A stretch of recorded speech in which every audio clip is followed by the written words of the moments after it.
아래대 심리상담센터예요. 오늘은 공황장애에 대해서 좀 얘기를 좀 나눠보려고 해요. 우선은 공황장애라고 하면 예기치 못한 어떤 공황 발작을 좀 일으키는 거라고 생각하시면 될 것 같아요. 그래서 그런 발작이 혹시 일어날까봐 지속적인 어떤 걱정이나 그런 상황들을 좀 회피하려고 하는 그런 부분이 한 달 이상 되는 경우를 공황장애라고 얘기하는 부분이 있어요. 그러면 이런 사람들 특징을 좀 살펴보면요.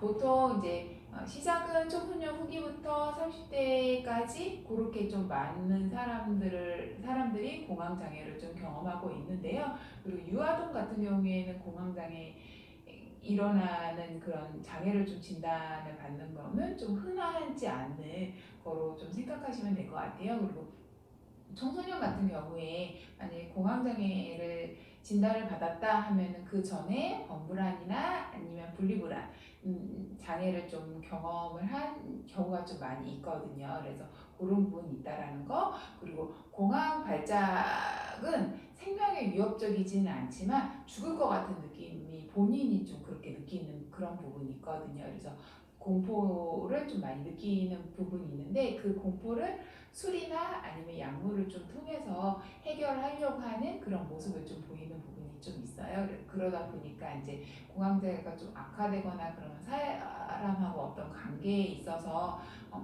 관계가 좀 이렇게 갈라져서 이제 관계를 좀 적절하게 맺을 수 없는 그런 부분이 있고요. 사회적 어떤 상황을 좀 회피하려고 하는 그런 특징적인 부분이 좀 있어요. 그러면 공황장애 왜 장애를 좀 진단을 좀 받는지 원인을 좀 살펴보면요. 우선은 유전적인 부분이 좀 있어요. 그리고 호흡을 좀 너무 과하게 호흡하는 그런 부분도 있고 중추신경 이상으로 인해서 이런 장애를 좀 경험할 수도 있는 그런 부분이 있고요. 그리고 어릴 적에 분리불안이나 어릴 적에 이제 어머님이나 아버님을 좀 상실하는 그런 부분이 있고 그리고 학습에 의해서 좀 학습으로 인해서 공황장애가 좀 진단이 좀 내려지는 부분 그런 부분이 좀 있다라는 거 그렇게 원인 이런 부분이 있다라는 거 알고 계시면 좀 좋을 것 같아요. 그리고 보면 이런 사람 어떻게 좀 진단을 좀 내리는지 좀 간단하게 살펴보면요. 반복적인 어떤 공황 발작을 한 4가지 이상 좀 일으키는 부분이 있어요. 예를 들어 심장 박동수가 좀 많거나 아니면 발안의 어떤 증상을 좀 보이거나 아니면은 답답함을 호소하거나 아니면 질식할 것 같은 어떤 느낌, 그 다음에 가슴에 어떤 통증을 느껴서 좀 불편감을 좀 느끼거나 아니면 감각적으로 어떤 이상을 좀 느끼거나 아니면 현실적이지 않는 비현실적인 그런 부분을 좀 경험을 한다던가 죽을 것 같은 어떤 공포를 좀 느끼는 그런 부분이 좀 있어요. 그래서 그렇게 어떤 그런 증상들이 공황 발작의 어떤 증상들이 좀 있는데 이런 증상들 중에 이명이나 아니면 두통 같은 그런 증상은 좀 나타나지 않기 때문에 그거를 좀 감안해 주셔서 좀 보셔야 되는 부분이 있어요. 그리고 한 달에 한 번 이상 공황 발작을 일으키는 부분이 있는데 이거를 공황 발작을 일으켜서 내가 어떤 상황에 대해서 회피를 한다던가 그런 것들이 좀 최소 한 번 이상 그런 부분을 좀 이렇게 보이는 그런 부분이 좀 있어야 된다는 거 좀 알고 계시면 좀 좋을 것 같아요. 그러면 감별을 좀 해야 되는 부분이 있는데 어떤 부분을 좀 감별을 하느냐 좀 간단하게 좀 살펴보면은 사회 불안이나 특정 공포나 아니면 분리 불안이나 아니면 외상 후 스트레스 장애하고 좀 감별해서 좀 봐야 되는 부분이 좀 있어요. 그리고 이 질환 같은 경우에는 같이 동반으로 오는 질환들이 있는데 어떤 부분이 있냐면은 광장장애가 우선은 좀 제일 많아요. 그리고 불안장애도 올 수도 있고 사회 불안이나 아니면 범불안이나 특정 공포나 그런 것처럼 불안장애 속하는 어떤 그런 부분이 좀 올 수 있다라는 거. 그리고 강박증이나 아니면은 외상후 스트레스 장애도 좀 같이 올 수 있기 때문에 그렇게 좀 알고 계시면 좀 좋을 것 같아요.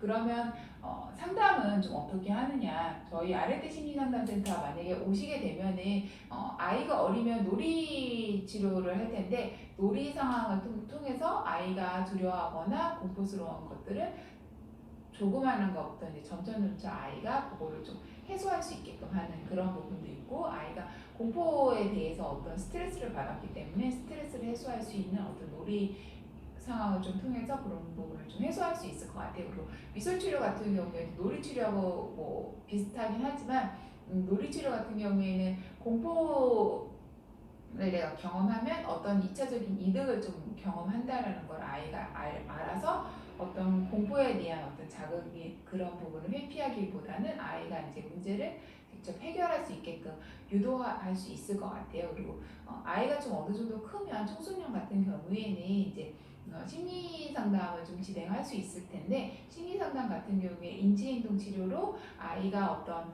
그게 너가 하는 것들이 합리적이지 않다라는 걸 알려줄 수도 있고, 아이가 체계적으로 어떤 공포 상황을 둔감화시키는 그런 상담 기법을 좀 통해서 아이한테 좀 적용할 수 있을 것 같아요. 그리고 보호 상담을 좀 통해서 아이가 어떻게 불안하지 않는 공황 장애를 좀 벗어날 수 있게끔 할 수 있는 아이를 어떻게 집에서 케어해야 되는지 그런 부분을 좀 안내해 줄 수 있을 것 같아요. 그리고 이런 아이들 약도 좀 복용할 수 있을 것 같은데요. 약 같은 경우에는 항불안 약이라고 약이나 아니면 항우울제 약 있거든요. 그래서 그런 약을 좀 같이 복용을 해서 아이가 공황장애에서 경험하는 거에 대한 어떤 힘들어하는 그런 부분을 좀 완화시킬 수 있을 것 같아요. 그러면 우리 아이 집에서 어떻게 좀 케어해야 되는지 좀 간단하게 좀 살펴보면요.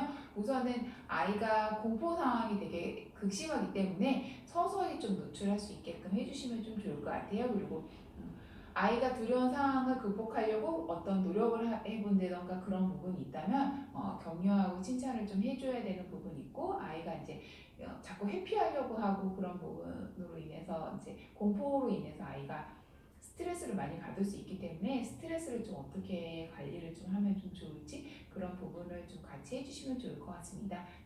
오늘은 이상으로 좀 마치는 걸로 하고요. 공황 장애에 대해서 얘기를 좀 나눠봤는데요. 공황 장애라고 하면은 예기치 못한 어떤 공황 발작을 좀 일으키는 그로 인해서 아이가 지속적으로 걱정을 하거나 아니면 공포 상황을 좀 회피하려고 하는 행동들을 좀 지속적으로 보이는 그런 부분들이 좀 있고, 그리고 이를 좀 해결하기 위해서 아이가 약물을 사용하거나 아니면 술을 좀 복용을 해서 그거를 좀 모면하려고 하는 그런 부분이 좀 있어요. 그리고 이게 좀 악화가 되면은 대인관계를 좀 원활하게 이룰 수 없기 때문에 그런 부분이 있다라는 거 좀 알고 계시면 좀 좋을 것 같고요. 우리 집에서는 아이가 스트레스를 좀 많이 받을 수 있기 때문에 스트레스를 좀 어떻게 관리하면 좀 좋을지, 그리고 아이가 공포 상황을 극복해 나갈 수 있게끔 너무 한꺼번에 많은 거를 좀 아이한테 하기보다는 차츰차츰 해서 아이가 공포를 좀 극복해 나갈 수 있게끔 해주시면 좋을 것 같습니다. 오늘은 이상으로 마치겠습니다. 감사합니다.